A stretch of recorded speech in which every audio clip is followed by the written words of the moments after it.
घरे झिटिपिटी रहिबा शुभ कि अशुभ? ज्योतिष शास्त्र रे झिटिपिटी विषय अनेक किछि कहा जायछि। एभली परिस्थिति रे किछि लोक कहନ୍ତି जे झिटिपिटी देखिबा एक भल घटना होइतबा बेले किछि लोक एहाकु एक खराब घटना बोली कहछन्ति। ज्योतिष शास्त्र अनुसार झिटिपिटी को टंका दृष्टि शुभ बोली विवेचना करा जाय। एहार अर्थ झिटिपिटी देवी लक्ष्मी सह जड़ित बोली विवेचना करा जाय। केतेक राज्य रे नूतन घरर वास्तु पूजारे रूपा झिटिपिटी मूर्ति व्यवहार करा जायଥାଏ। एहार कारण हेउछि विश्वास करा जाय जे झिटिपिटी घरे सुख और धन वृद्धि करଥାଏ।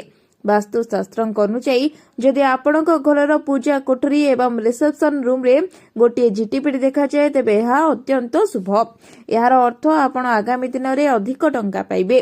जदि दीपावली दिन आपणक घरे गोटे झिटिपिटी देखा जाए तेबे आपण वर्ष सारा देवी लक्ष्मी को आशीर्वाद पाइबे।